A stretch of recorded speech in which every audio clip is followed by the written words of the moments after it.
My opinion on 'court' movie. 1 week ముందు వరకు అసలు హైప్ లేదు. సడెన్‌గా ప్రీమియర్స్ అన్నారు. అది కూడా కోర్ట్ రూమ్ డ్రామాకి. ఎవరైనా వస్తారా అని డౌట్ ఉండేది. ప్రీమియర్స్ బుకింగ్ ఓపెన్ అయిన థియేటర్ ఓపెన్ అయినట్టు ఫుల్ అవుతూనే ఉంది. అండ్ ఇదంతా జరిగింది ఒక అతని మీద నమ్మకం వల్ల, అతను ఇచ్చిన మాట వల్ల. మూవీ ప్లాట్‌కొస్తే 19 ఇయర్స్ అబ్బాయి మీద పాస్కో కేస్ పెట్టి జైల్‌లో పెడతారు. ఎందుకు పెట్టారు? అసలు అతను బయటకొచ్చాడా లేదా అనేది ప్లాట్. ఇండియాలో చాలా లాంగ్వేజెస్‌లో కోర్ట్ రూమ్ డ్రామాస్ వచ్చేసాయి.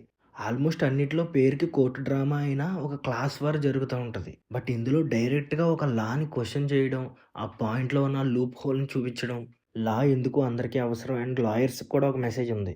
కొత్త డైరెక్టర్ అయినా ప్రతి ఫ్రేమ్‌లో తను తీసుకున్న కేరింగ్ కనిపిస్తది. అండ్ రైటింగ్ వైస్ కూడా ముందు చెప్పిన పాయింట్స్ ఉంటూనే ఒక ప్రాపర్ కమర్షియల్ ఫార్మాట్‌లో హైస్ ప్లాన్ చేసుకుంటూ వచ్చారు. పర్ఫార్మెన్సెస్ వైస్ అందరూ చేశారు. బట్ 'శివాజీ' మాత్రం స్టాండ్ ఔట్ అండ్ తనొచ్చినప్పుడు మాత్రం స్క్రీన్ మీద భయమేస్తది అందరికి. అండ్ ఈ మూవీకి అనదర్ బిగ్గెస్ట్ ప్లస్ ఏంటంటే మ్యూజిక్. బ్యాక్‌గ్రౌండ్ స్కోర్ అయితే ఎక్స్‌ట్రార్డినరీగా ఉంది. ఆల్రెడీ ఒక సాంగ్ బయట హిట్ అయింది అండ్ రిమైనింగ్ కూడా బావున్నాయి.